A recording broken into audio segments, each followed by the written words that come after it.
누구의 짓이야 이게 이런 문자를. 난 차단해놓으면 모른 번호로 수십 개 수천 개. 90년대 종마리 역할로 인기를 끌었던 배우 곽진영 씨.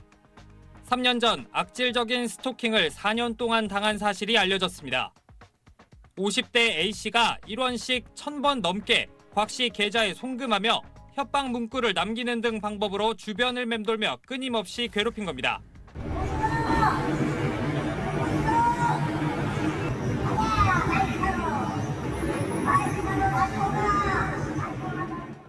A씨는 구속돼 재작년 1년 6개월형이 확정됐는데 출소 직후부터 곽 씨를 또 스토킹한 혐의로 재판을 받고 있는 걸로 확인됐습니다.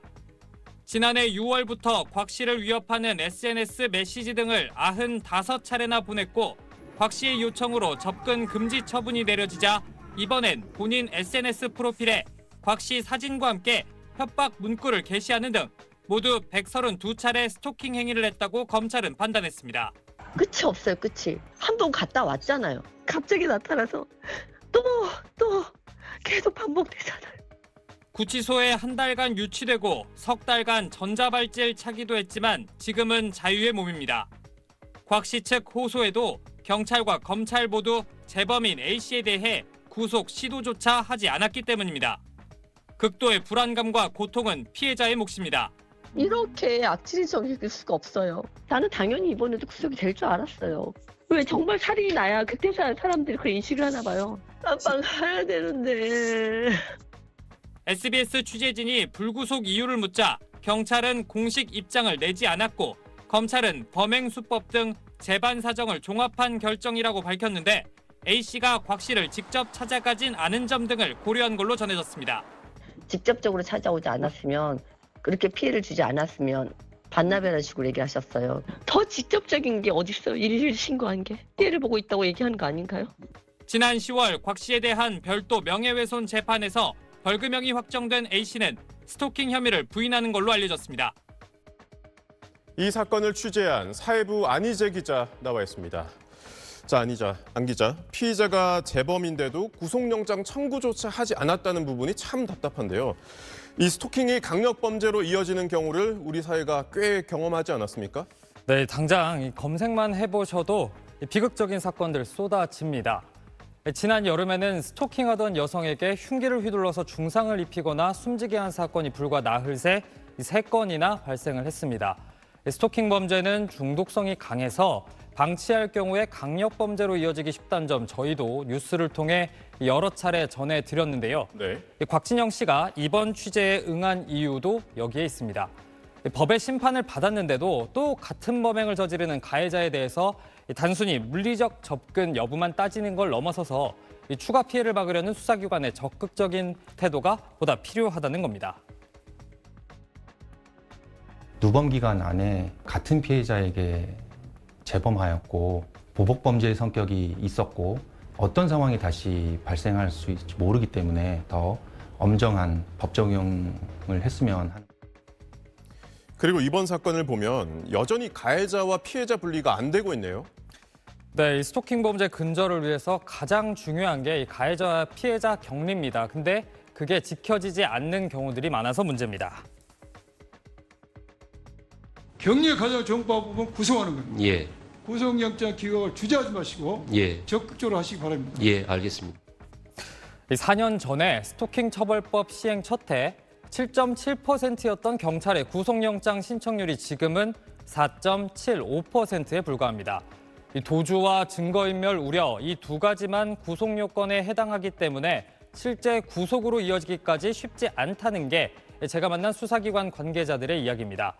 경찰 관계자는 스토킹 범죄의 경우 동일한 피해자에게 재범할 우려를 구속 요건에 포함하게끔 법을 손봐야 한다는 공감대가 있다고 설명을 했습니다. 이미 비슷한 법안들이 국회에도 올라와 있긴 한데 스토킹 피해자의 절규가 반복되는 현실을 더 방치해선 안 된다는 목소리가 큽니다. 네, 여기까지 듣겠습니다. 국내 교제폭력 신고 건수는 2020년 4만 9천 건에서 2024년 8만 8천 건으로 4년 만에 80% 가까이 증가했습니다. 단순히 신고 건수만 늘어난 게 아니라 살인과 살인 미수로 이어진 사례는 같은 기간 228건에서 555건으로 2배 넘게 늘어 잔혹성은 더 심각해졌습니다. 교제폭력을 뇌과학으로 분석해 보겠습니다. 일본 도쿄대가 엄마 13명에게 아기의 동영상을 보여주면서 뇌기능 MRI를 촬영했고요. 영국 런던대는 사랑에 빠진 청년 17명에게 연인의 사진을 보여주면서 역시 뇌기능 MRI를 촬영했습니다. 엄마의 뇌에는 공감, 돌봄 영역이 활성화됐습니다. 그런데 연인에 대한 청년의 뇌에는 도파민 보상회로, 마약이나 도박처럼 쾌감을 추구하는 영역이 활성화됐습니다. 모성애와 달리 연인에 대한 사랑은 중독성이 자리 잡고 있는 겁니다. 이 중독성은 연인과 결별하면 대부분의 사람들에겐 약해지는 게 확인됐습니다. 하지만 일부에서는 오히려 더 강화돼서 사랑의 병적 중독 상태에 빠집니다.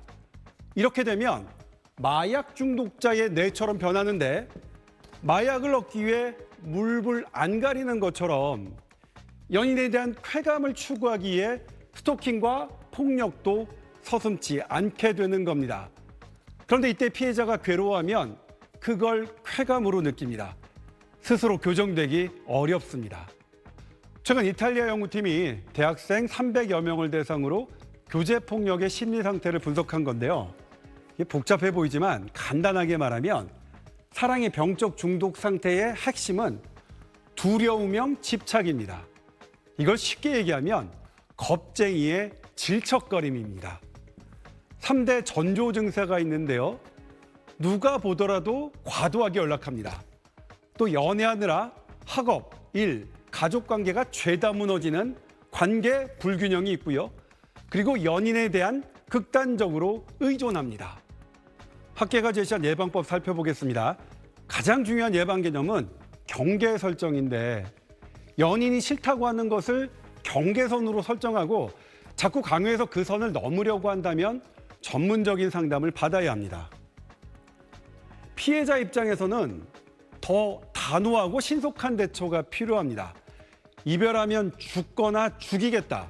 이렇게 극단적인 위협 발언이 나오거나 스토킹 같은 집착적 행동이 2번 이상 나온다면 가족과 주변인에게 알리고 경찰 신고도 고려해야 합니다.